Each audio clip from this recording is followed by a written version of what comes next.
So welcome everyone. Thank you very much for your participation. My name is Giulio GALLEGOS.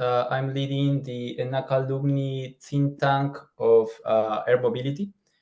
So I'm glad that you are here. This is our first webinar. I have to thank many people here. I leave the time to do that at the end. And I have to make some announcements before starting the session. I took the notes of the announcements because we have many things to say. But first of all, the aim of this group is to have a space where an inclusive space where everyone can learn about the evolution of the industry and therefore participate. We will create channels to interact with people here where we can hear your voices, your reactions about what you will learn here. We'll try to bring experts of the field so we can share the most updated information about the drone and air mobility industry. So the global goal is that the most people is informed and the most people is participating in the creation of this industry. We need all the perspectives possible to create the most solid industry for the future. What else? So yeah, this webinar is organized in a way of an open exchange. It will be presented by Gilles GOMPERTZ. It's a friend of mine and a very experienced professional. I will give the word to him in few seconds. Yeah, concerning the questions, I will appreciate if you can write the questions by chat here. I will have your names and I will select some questions. If I have too many questions, I will have to choose, and then we will keep the last 15 minutes to answer questions. So this way we avoid that everyone is raising the voice, because we expect to be about more 50 or 60 people maybe. So it's too much people to interact openly with the microphone. So I'm sorry about that, but I will appreciate if you can use just the chat. The session is recorded, so you can access to the recorded video by the ENAC alumni channel in YouTube. I will text it down in the chat as well, the address, so you can access to the recorded version of the seminar.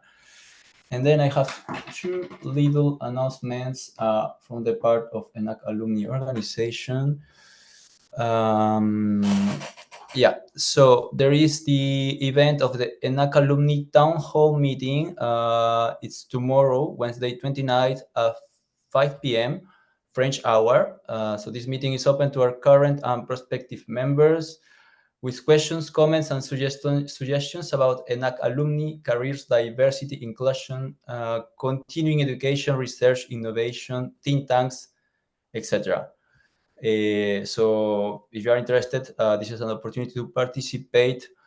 And there is the next ENAC alumni magazine in July about the economic regulation. So don't forget to contribute if you want to have access to the magazine, to the directory, and to all services of ENAC alumni.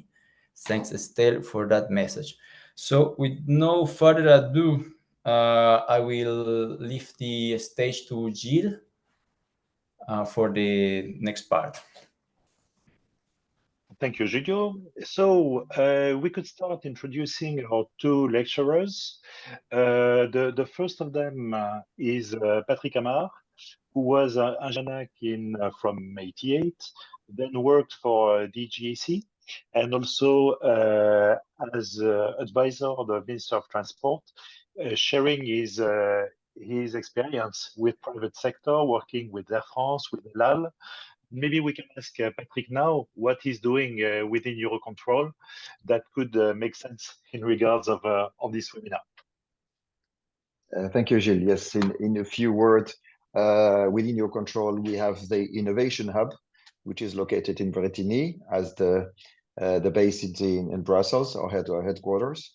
And within the Innovation Hub, we have the drones program, which we will see that a bit later on, which is have the mission to manage and to coordinate all the ecosystem of drones in Europe within the NSPs, within the CIAs and the different stakeholders.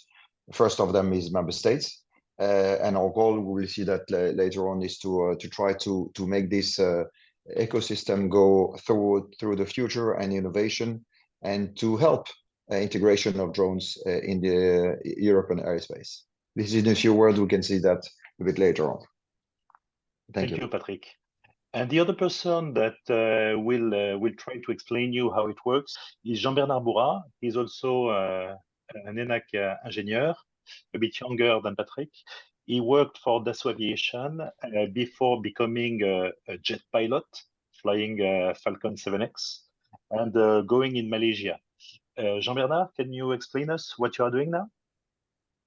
Yeah, so I'm leading a company called PAN Aviation, and I'm here as a user of the airspace. User of the airspace as a private jet pilot, that's fun, but also as a designer and manufacturer of long-range heavy payload UAVs, drones, that are designed to fly, if possible, in controlled airspace.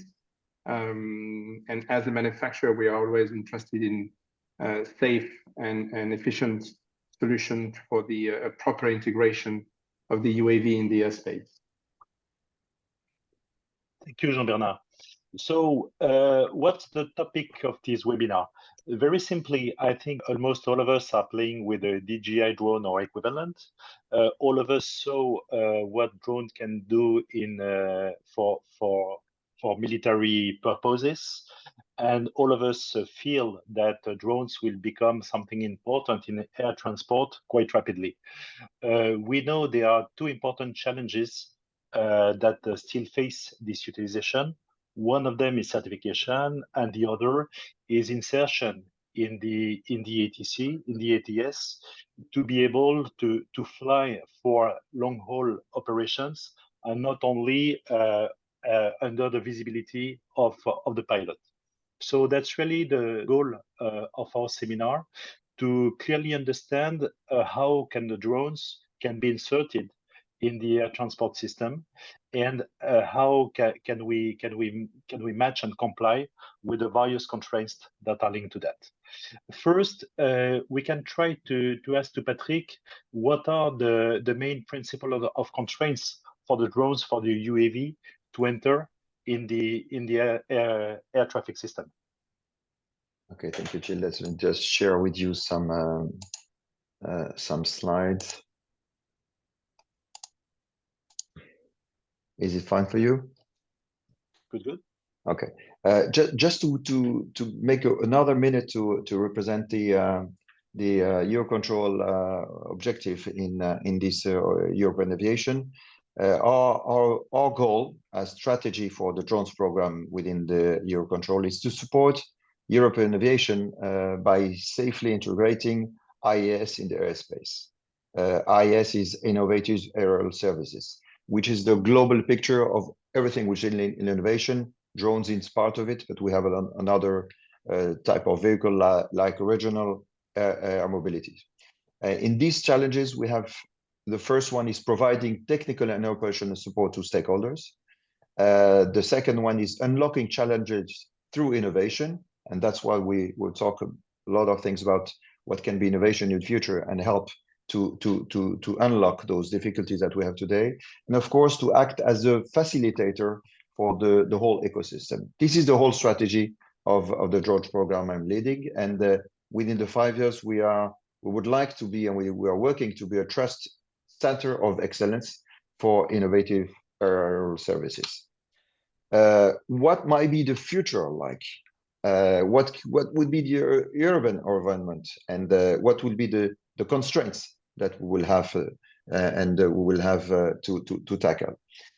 First of all, the drones and UAVs in general, and especially BVLOS, will be used for delivery, for taxiing, for surveying, inspection and maintenance, and also all type of emergency services. This is the whole part that they will have this this slide. But in urban area will be many other services like scheduled airport, many train transport or multimodal solutions transport, and all this picture have to live together in the certain UTM area.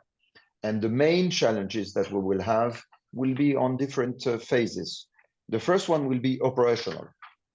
We will have to revise the rules of air, allowing operation of drones, especially BVLOS, in conventional aviation airspace. This is the rules of air is the big challenge. We have for many, I would say almost a century, some rules about normal aviation. We have to change something there as a new area. We have a second operational challenge, which is the current battery technology that constrains flight duration, and that's requiring new operating methods. This is one of the challenges. Those operational, the technical one, are linked to limited weight for BVLOS drones, and even limited power and weight, together with low altitude operation. That will request and will demand new CNS. CNS is communication, navigation, and surveillance. Those approach should be different, and novel approach in terms of linking GPS, linking data, linking positioning, and also all things needs innovation, also for data exchange models.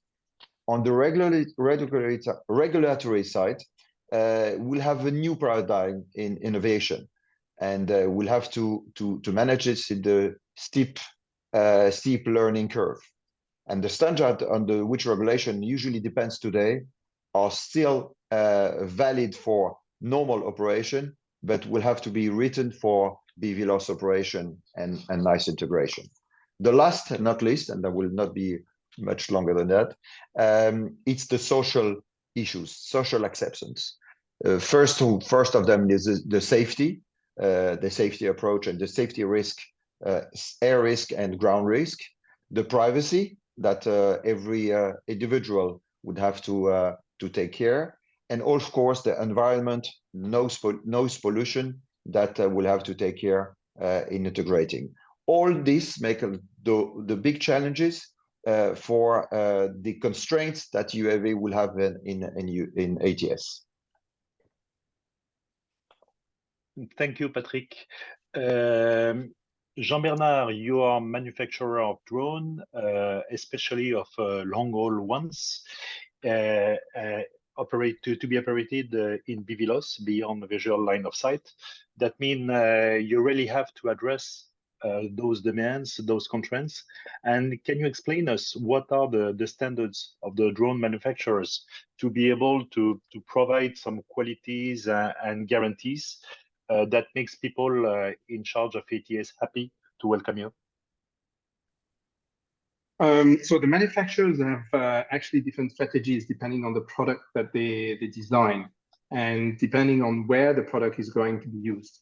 I think we have essentially two big categories. We have the drones that are primarily designed to be operated in the EU space, so in the lower bandwidth of the airspace. Can you detail what is U space? Because I'm not sure everybody is aware about this kind of specifics. So basically, U space is the portion of the airspace between the ground and about 400 feet, where you have small drone essentially flying in areas where you have the least regulatory framework, unlike the other portion of the airspace, which goes above 400 feet and up to thousands of feet, where most of the manned aircraft spend most of their time. Coming back to the different strategies developed by the OEMs, you have those that are focusing on small drone using this low portion of the airspace, and you have those that have drone that can fly higher and most of the time that could potentially fly in the same portion of the airspace shared with the manned aircraft.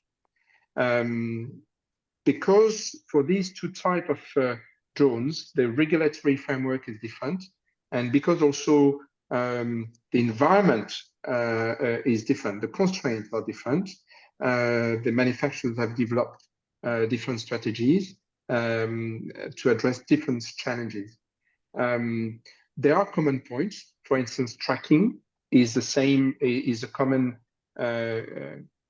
concern and features to be developed by the OEMs, whether you fly low or high, but the solutions might be different.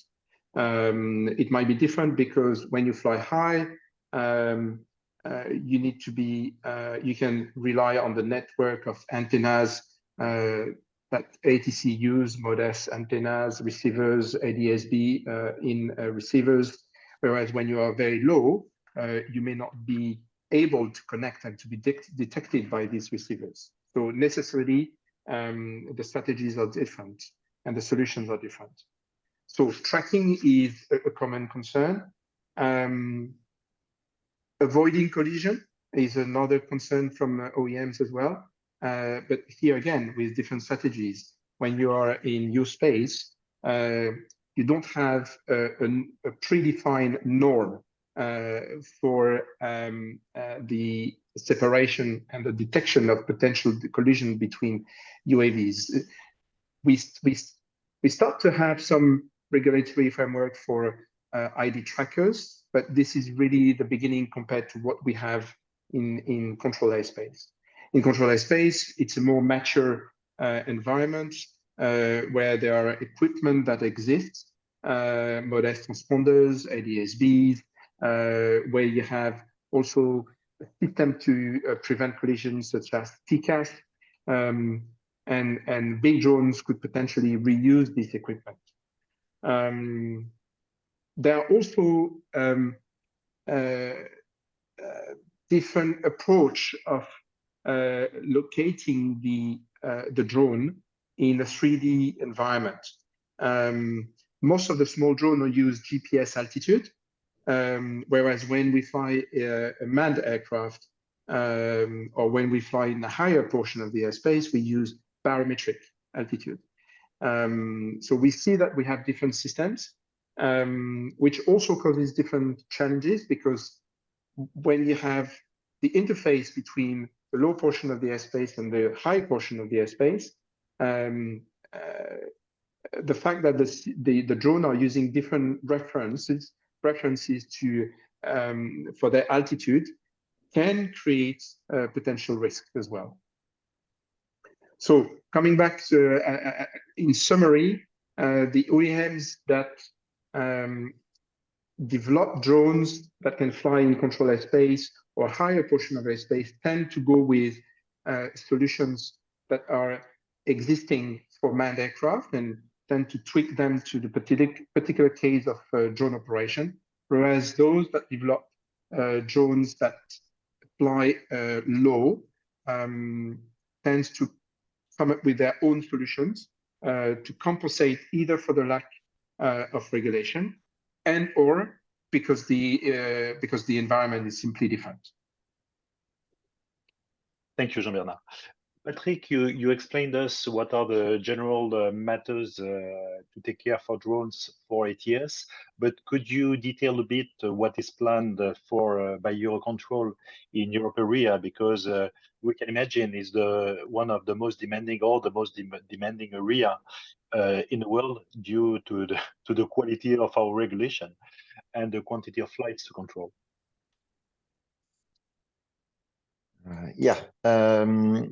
Regarding the organization on Europe, we'll call it ecosystem that will try to facilitate. We have here all the actors that we are trying to engage and play with them.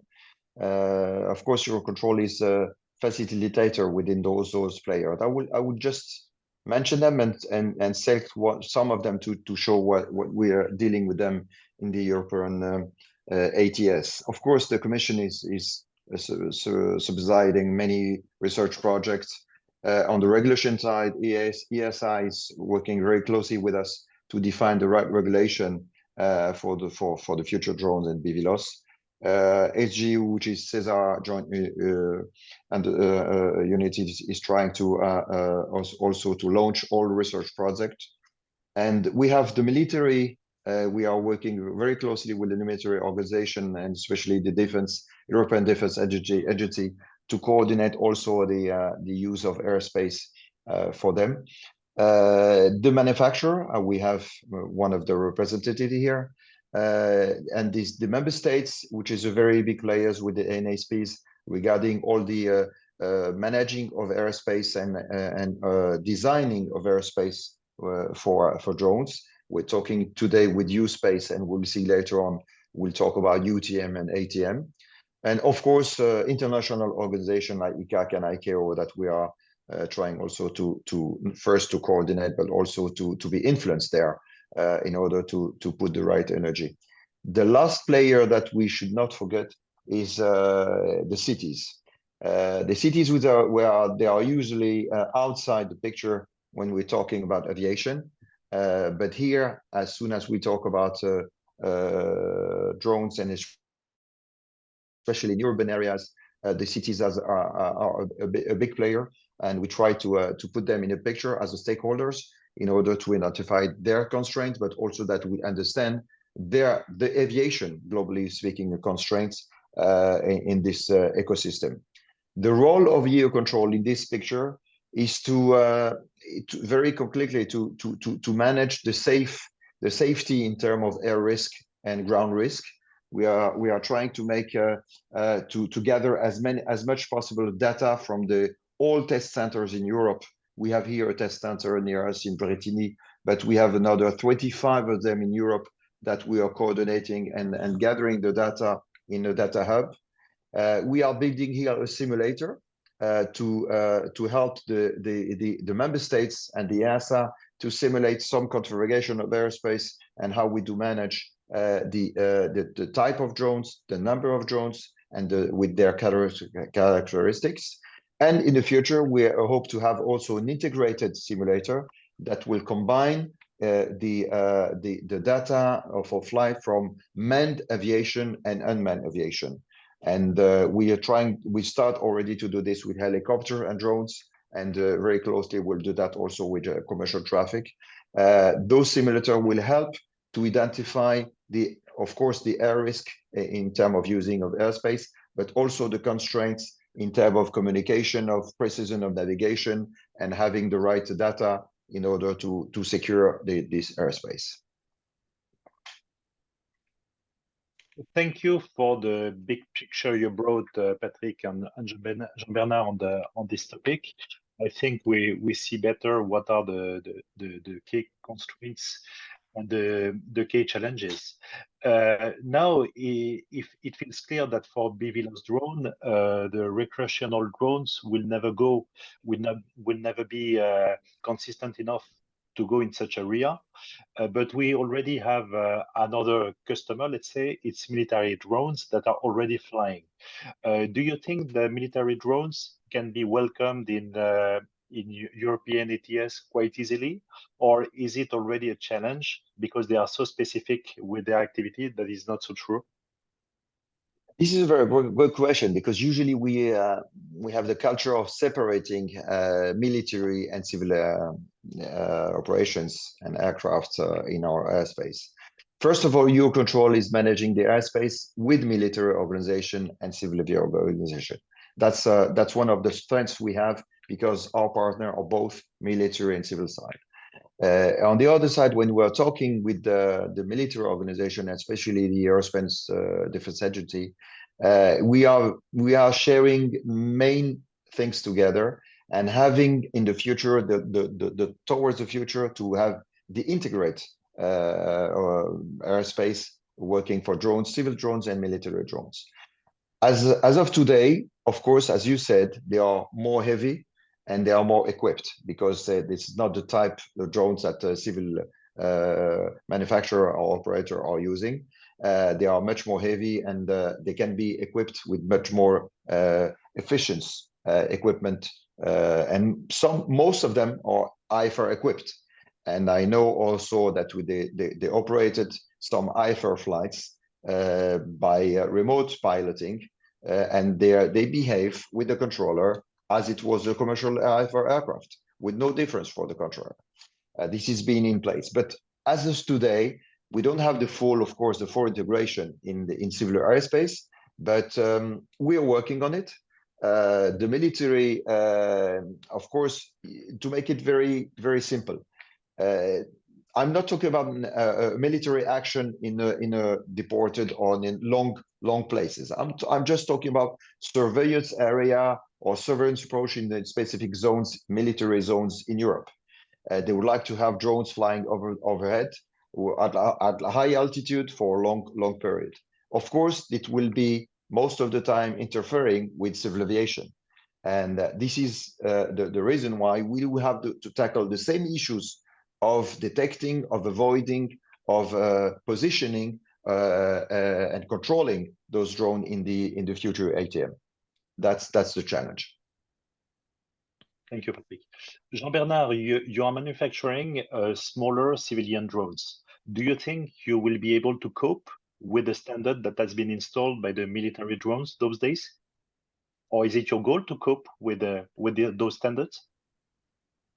I think the priority is to cope with standards that comply with civilian requirement first, simply because there is a dimension that is really critical for civilian operation, which is the cost. So not only we have to comply with the technical requirement and the operational requirement linked to the airspace, but we also have to do it in a safe way and financially affordable way for the users. And that adds another dimension to the way we design systems or to the way we maintain systems. So we can benefit from military innovations, clearly, but we don't necessarily reuse all of them, simply because they may end up in something that is not practical or financially affordable for most of the users. Thank you, Jean-Bernard. So we see that the drones clearly have to adapt to enter in the airspace.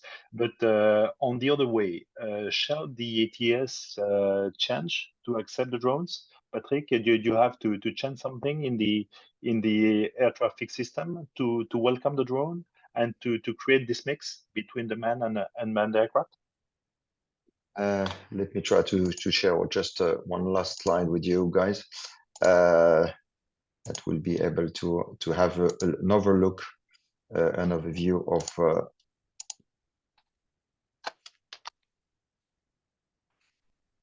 what would be the future in terms of integrating. A bit complex to understand this slide in one sentence, but let's see on the left side. Left side is today, what's happening today. We have differently separate what we call UTM, unmanned traffic management, and ATM, aviation traffic management, or aircraft traffic management. The helicopter, smaller aircraft, and larger aircraft are completely separated today. And in the lower airspace, and what mentioned Jean-Bernard BOURA before, the very low VLL, very low level flight for drones, this is completely separated, and even if we define new space. In the near future, let's say the near term, like later for me, it's something like 5 to 10 years, we'll have a convergence of those two systems. This is the middle of the slide, which would try to have some delivery and some eVTOLs flying at lower altitude, but higher than today. And they will start to interfere with the let's say the aviation, generally speaking, mainly the lower level aviation, And then this will happen because we will have to define common altitude reference systems. The cars is something that is crucial. Jean-Bernard mentioned that because today, to make it very easy, in aviation we use altitude based on pressure, and we have another side of GNS altitude, which is a bit different, and different reference can be taken into account. That two type of vehicle can have different reference altitude, which is impossible to manage in terms of conflicting. The same for tracking. We have the same tracking of precisions. The level of GNS precisions or GPS precision have to give opportunity to manage those traffic. Conflicting, we have also to deconflict those kind of traffic. And at this stage, we will probably have a middle coordination with what you call USSP, which is the service provider for unmanned traffic, like a service provider, NSP today, but especially for use spaces. And then we will try to have coordination with SSPs and normal ATC. The objective at the term, when we have the right tools in terms of safety or flexibility, you can see the list of what we call future integrated airspace. The future one that could be in 20 years, we're talking about 2040 and 2050.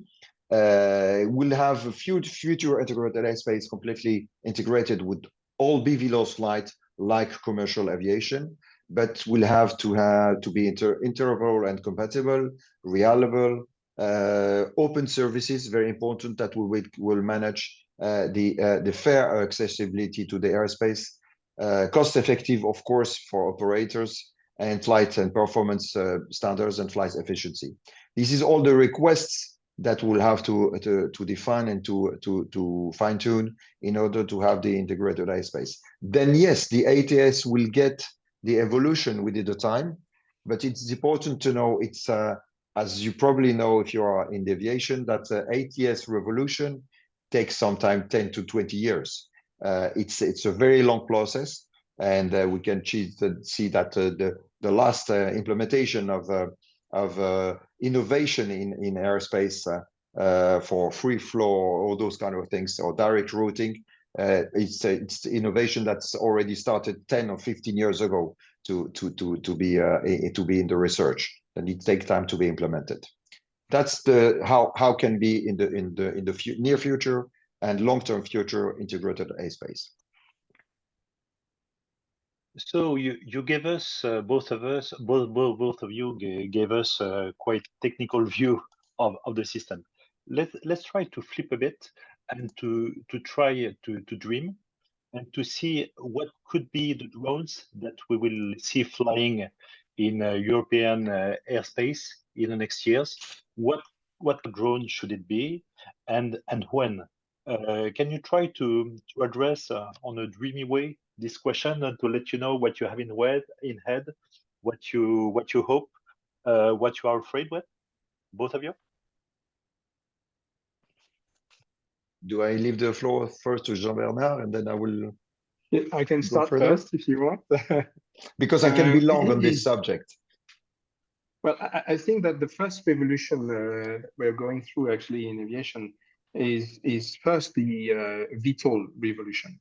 The fact that we can now take off vertically, land vertically, means that we do not need any longer very heavy infrastructure to operate. We can use much smaller infrastructure, and smaller infrastructure are easier to integrate in the day-to-day life. They are cheaper to operate, they are easier to integrate. And as a result, whether we fly unmanned or manned, as soon as we fly VTOL, we have the possibility to integrate, to be closer to where people live and work. And this is going to already cause a lot of challenges to be addressed from a regulation, from a safety standpoint, and from an environmental standpoint. I would like to mention, for instance, an interesting trend that we noticed in Australia quite recently. Australia was one of the first countries to enable drone commercial operation for deliveries. Here I'm talking about drone, but all these drones were actually operating in a VTOL mode. Because they were operating in a VTOL mode, they were easier to integrate on the I wouldn't say in real urban areas, but at the outskirts of urban areas. And so Australia implemented a whole regulatory framework for that. As a result, a few operators have developed services. And now we see that operators that operate without safety concerns at a break-even point actually close shop. They stop operating. And the reason why they're doing this is because of neighborhood complaints about noise. Essentially, when you ask a person, would you like to have your Starbucks coffee delivered to your doorstep in 3 minutes? Everybody says yes. But if you ask, would you like your neighbors to have his coffee delivered in 3 minutes with a drone overflying your garden? Everybody says no. I think that the first revolution that we will have to address, and where we will have to find a balance, is where do we want these VTOL aircraft, whether unmanned or manned, where do we want them to fly? And that's going to be an interesting challenge. In Pen Aviation, for instance, we deliberately made the decision to design and build drones that can fly high so that we are not seen and we are not heard. And this is particularly to address this potential issue.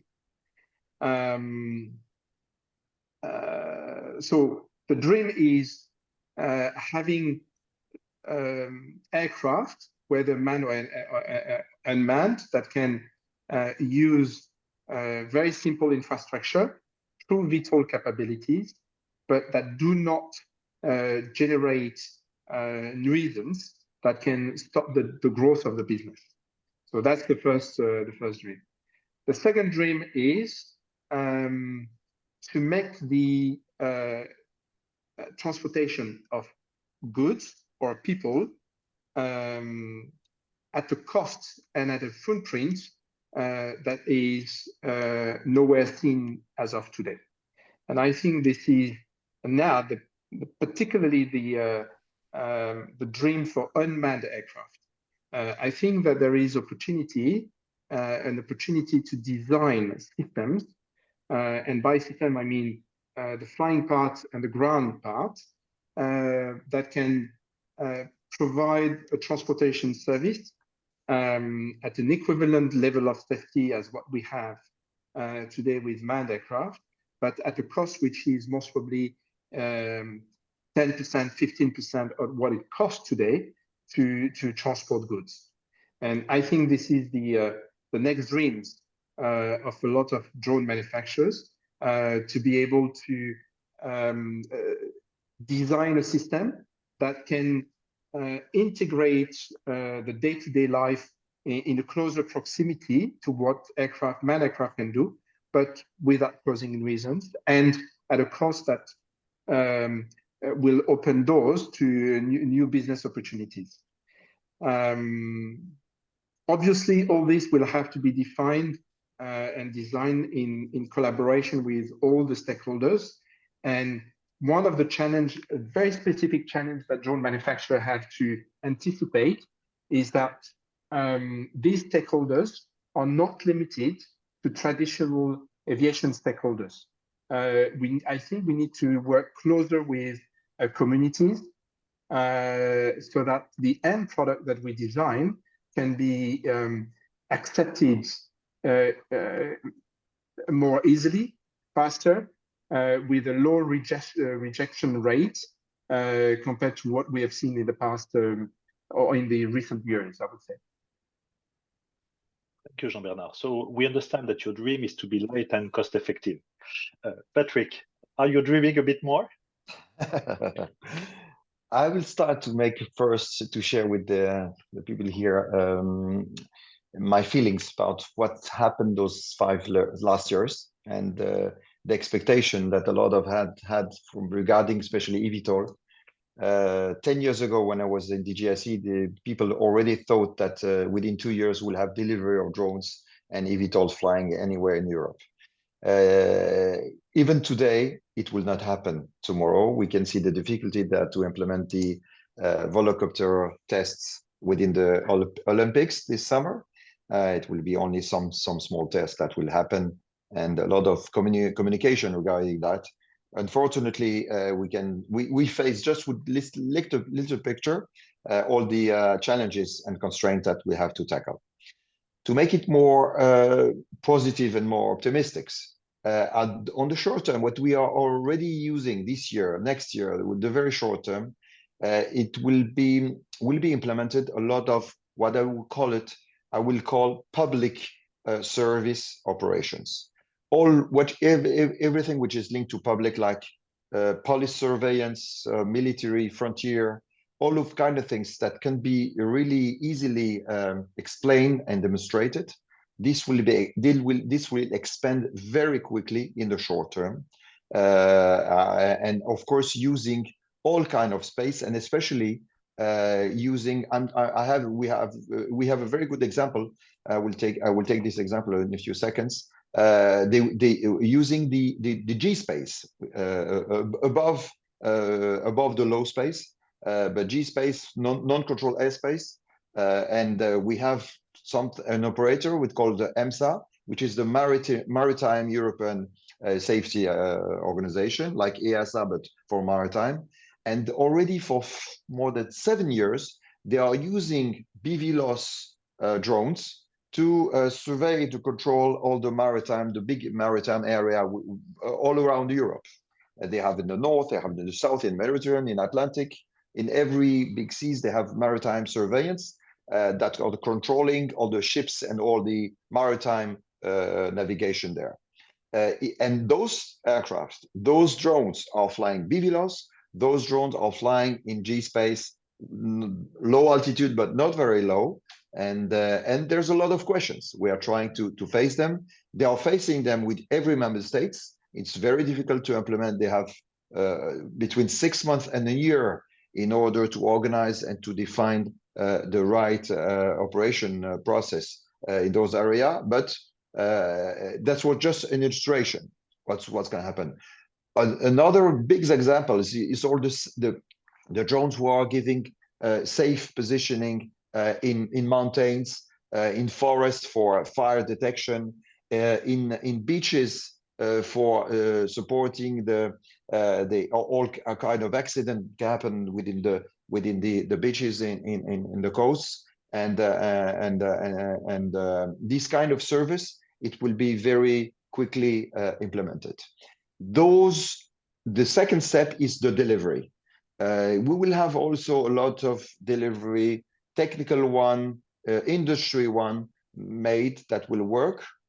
It will start outside urban area. It's important to know that in the urban area, whether it will be for cargo, whether it will be for a passenger, it will take a lot more time for many reasons I mentioned before: safety, social acceptance, environment, etc. Then we start the delivery side. The cargo will start especially in outside area, will connect centers on business areas from one place to another by delivering goods outside the area. For the same, when we talk about passenger transport, it will also be developed much quicker between cities, between urban area, not within urban area. I can see very easily 50 or 100 kilometers by BVLOS eVTOL from one area, much more developed than short flights within a city. That could happen, but not tomorrow. That's the step we can go further, and to reach those steps, I think the technical area, based on the safety side, which means that we can guarantee the same level of of safety that we have in commercial aviation, in drone operations. If we are below on low altitude and above a city, we have to demonstrate that we are at the same level of safety in order to have the acceptance of this city. Otherwise, we will only have operation outside urban areas. This is the technical challenges that we have. All those technicals linked to CNS, which is navigations, communications, and tracking, and knowing exactly where is located the drone, and that we can have it on the data and on the TCAS or something like that to give the opportunity to make the detect and avoid operations for that. A last word about it is the long future. Of course, I think I don't want to be very pessimistic on the eVTOL, but many cities will not easily accept eVTOL passenger operations. I'm not very familiar with politics in Paris, but I'm just taking the example of what we lived with just the test of Volocopter, some 10 or 20 flights within a month. That already many people will come from against it. Let's see, we have 20 or 100 flights a day above Paris, above an area. This is a completely other picture. You just have to look what's happening in the heliport of Paris. That has diminished his traffic from 20,000 movements a year to less than 10,000 now, and they still want they still want to be closing it. It means that acceptance, it's a very high level. I think for urban area is the biggest challenge. And other area, as soon as we are outside the urban area, what we call regional air mobility. If it's 50 to 100 kilometers, it will be it could be easily done by eVTOL. We can go even further, like 500 kilometers, and then we have the commercial aviation aircraft with innovative energy, hydrogen or electricity, that would give also a new innovation of mobility in the airspace. That could be the future term. Thank you, Patrick. So we clearly understand from both of you that acceptance is a good point. So I would have a last question before Giulio pass the question of the attendees. There's also one point regarding acceptance of remote drones, because we understand a drone can be piloted from a very remote area and to go through other countries, other places with let's say a poor control of the tool. What's your feeling regarding the acceptance of this kind of remote pilot drones in other countries? Maybe we can ask Jean-Bernard first. Yeah, it's a very good question, because in the region where I am, we have no single sky, unlike Europe. And sometimes we have small countries. Singapore is one of them, small by the size, with all due respect. And it would be quite attractive for drone operators from Malaysia, from Indonesia, even from Philippines, in a way to send drones to Singapore for commercial purposes. It really actually creates a lot of challenges. The first that comes to mind are the technical challenges, the ability to communicate on the same frequencies between each country, for instance, as the drone needs to use frequencies to send data, telemetry, control, and so on to the ground. If we want to operate in different countries, the drone will have to comply with different regulation in terms of frequencies, power, etc. But there is another potential issue that is possibly a bit trickier to address, unless it is addressed from the very beginning of the design, which is the country sovereignty. When we operate manned aircraft, any people on board a manned aircraft, whether a crew or a passenger, would know that if something stupid happens, the likelihood to have a fighter in your 6 o'clock basically is not negligible, and as a result, you better take care, and you better not play the fool. But when you have a drone that doesn't carry any passenger, no pilot, the pilot is in one country and flies over the airspace or in the airspace of another country, how does the other country can exercise its sovereignty? And that's a real tricky question. It can be addressed from a design standpoint, as I said, when it is anticipated, but if it's not, it's not an easy question to address.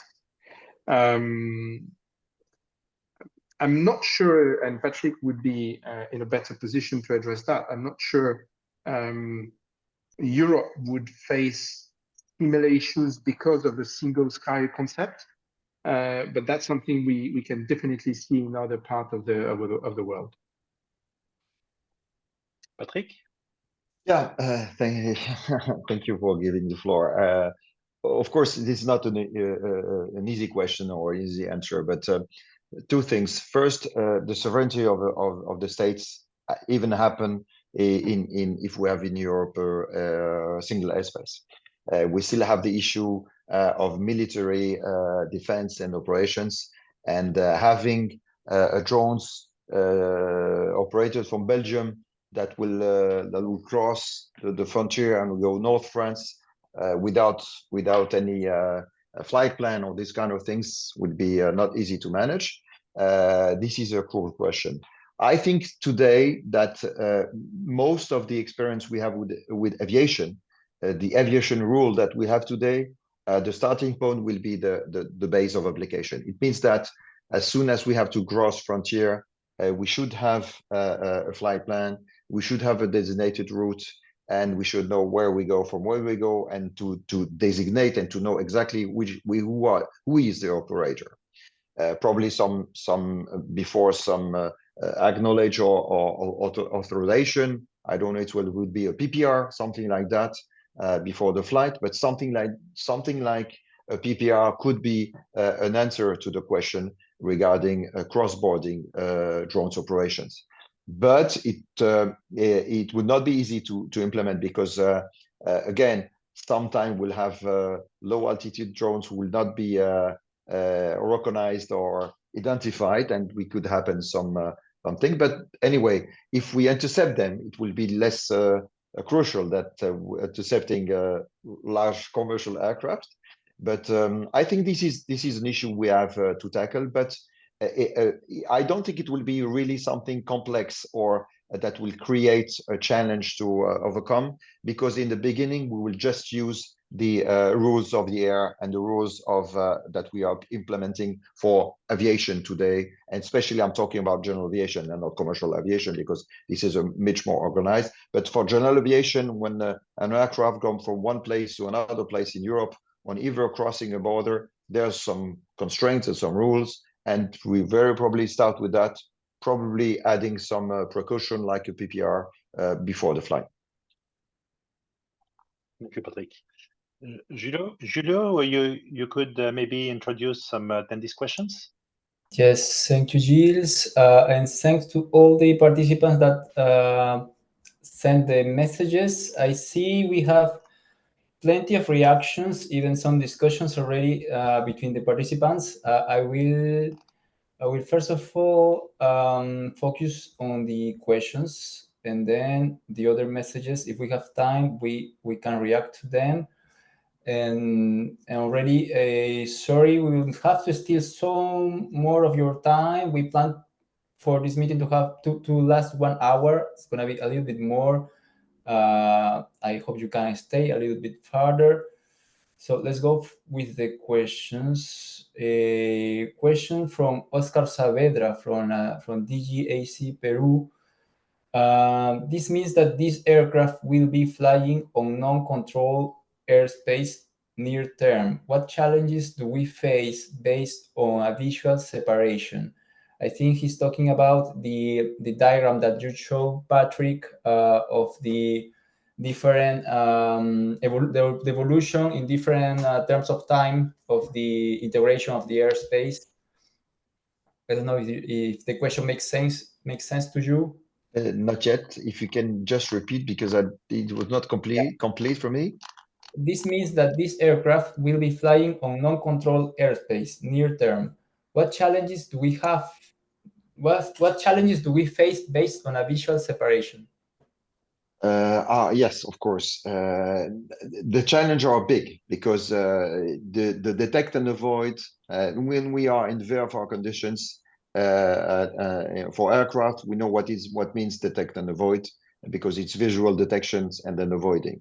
As soon as you are in a remote area, the detect and avoid system, that should be much more based on techniques, on reference like GNSS operation or TCAS operations, and there's no more visual separations.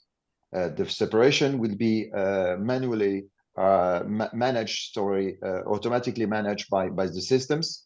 And if you are non-controlled airspace in long term, you have to manage that. In the short term, that's what we tackle today in non-controlled airspace. It's the responsibility of the manned aircraft to manage what's happening outside. The risk exists.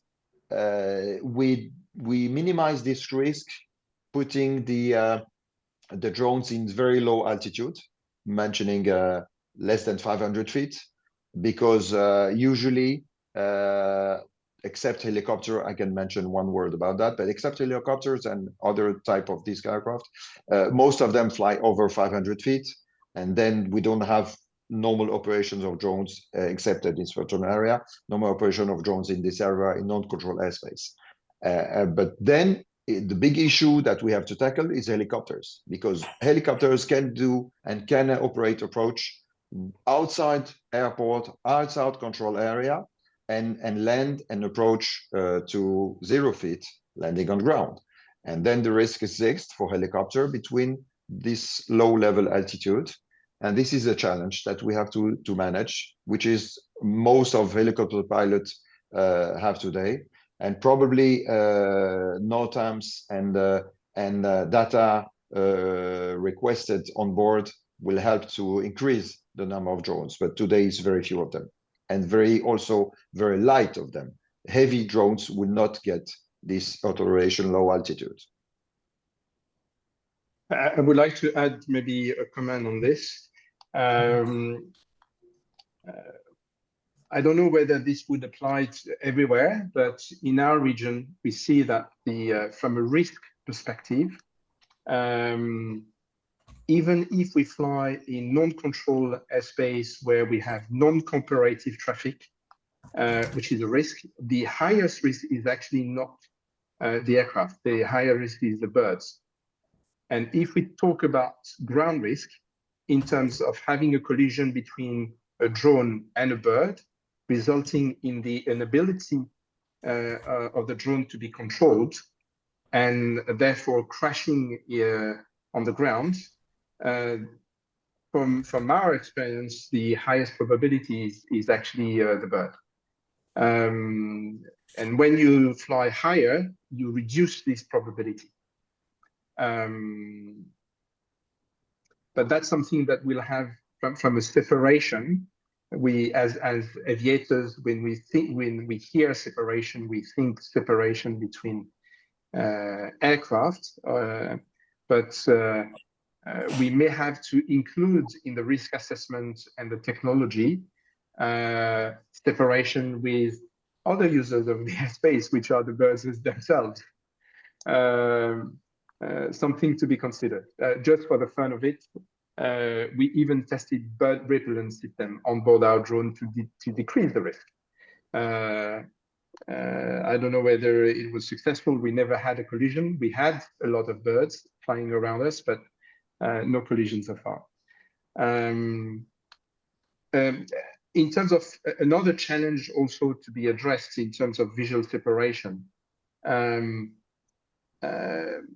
when we fly a manned aircraft, from a airworthiness certification standpoint, we take into account the time for the pilot to detect the potential detection, collision, the time for him to make a decision, and the time for him to react.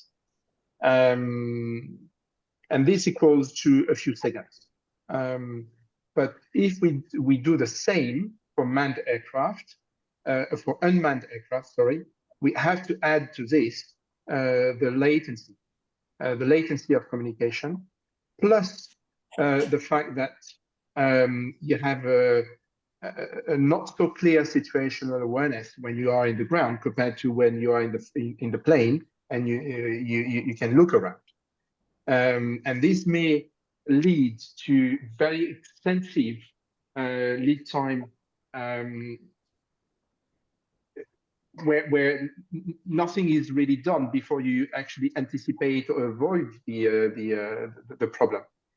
And this is going to be a challenge as well, because this can lead to separation criteria that may end up being unrealistic. So here again, we will have to find some balance, I think. Thank you, Jean-Bernard, for this very rich, full answer, and Patrick as well. So one more question. I think I'm seeing how about the time. Okay, we passed already, a little bit, but we have the time for one more question.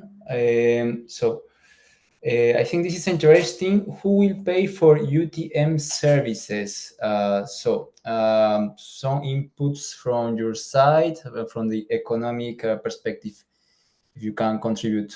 Maybe we start with Patrick. Yeah, we don't have the answer today. The different systems and different options are on the table. Even some states have different approach about that. Member states, we are talking with them. We can open the reaction, but I will give you even my view. The first thing is that the operator and the manufacturer, or the operation, have to manage for their services. This is the normal, natural approach for that we will charge. The USSP will charge from the operator a certain fee for services for having those all the service by flying in USSP. On the other side, the main question also is linked to growing and giving the opportunity to this traffic to grow and to be implemented. And this can be shared also with the global community of aviation and having also in ATM. ATM is a global system. We could have also a subsidiary and a part of the budget based on the let's say the European aviation community that could share a part of it, but that's a very political area that is still being discussed. We're discussing with the European Commission, with the EASA, and with the NSPs, of course. Today, for instance, a lot of NSPs don't want to enter the picture of USSP. As soon as they will get it, of course, they need to have the right fund and budget to recover. The most natural answer that we receive and that we are listening for that is that at a certain term, when the traffic will be enough mature, the operation and will have to get the budget for the service. Then it should be the operator. Crystal clear. Do you have something in mind, Jean-Bernard, to share with us? Regarding the who is going to pay for the UTM? Yes, yes, like a position. Well, I fully concur with Patrick. I would just add another question, which is how do we, as operator, how can what will be the new type of cost that an operator will have to deal with when they operate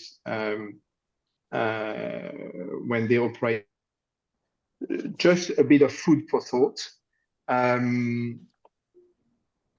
When we design and manufacture drones for deliveries that have substantial payload and range and low cost of operation.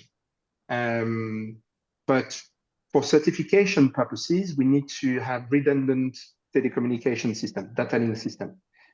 In our case, we have up to 4 data links on board. One of them is SATCOM.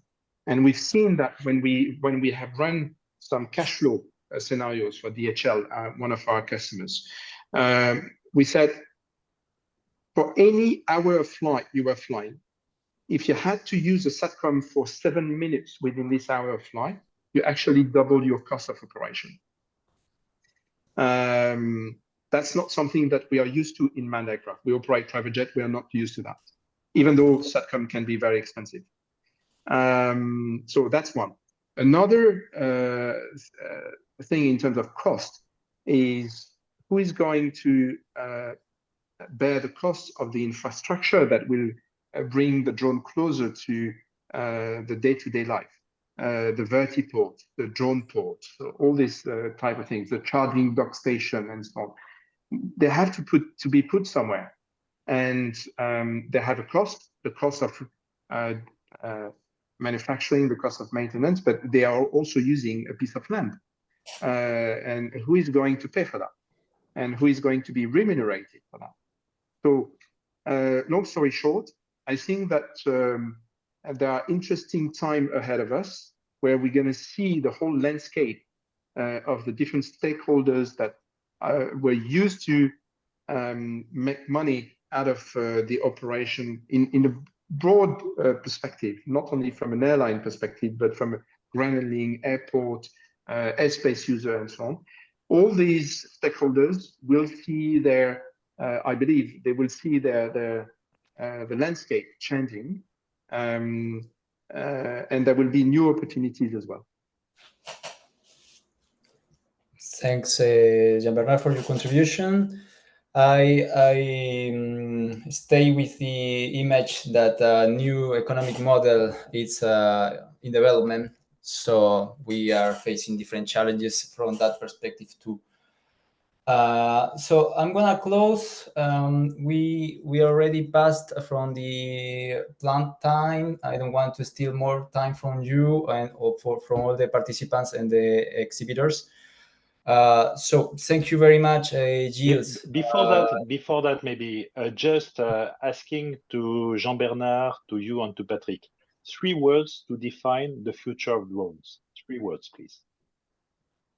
Oh, so if I have to start, what to say?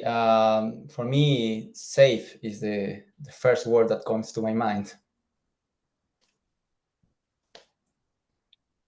Jean-Bernard, Patrick, other words? Jean-Bernard, you have something? You need to buy time, Patrick. I have it. I have it. Go ahead. I would say in words, and I would probably clarify one of them. First is innovation. Everything, we are in a new world, and everything's comes from innovation. We have to go forward. The second one would be acceptance, which we repeated a lot of time, which is crucial in this area as soon as something is new. And the last one, it's very important, and I would like to share it, especially with the operators and manufacturers, is patience. We all expect a lot of things in a new short term. It will take time. That patience is a crucial one. And for me, it would be well, necessarily coming from an aviation background, safe. The second is innovative, just like Patrick as well. And the third would be new frontier. I think that the landscape will be reshuffled, remodeled, and not only because of the drone, but because of the VTOL capabilities. And there will be new frontiers that will be defined by all the stakeholders. If you allow me, I would add a double one, added value. If there's no added value, there's no drones. For That's sure. true. Good one. Well, that sounds like a very good summary of our discussions. This time, I'm sorry, but I will have to close before the session closes by itself without goodbye words. So thank you very much for all the exhibitors, Gilles, Jean-Bernard, Patrick. Thank you very much to the ENAC alumni organization, Estelle mainly, that helped us a lot with organizing this event. To Giovanna Monteiro, that is part of my team and is helping me daily with the organization too.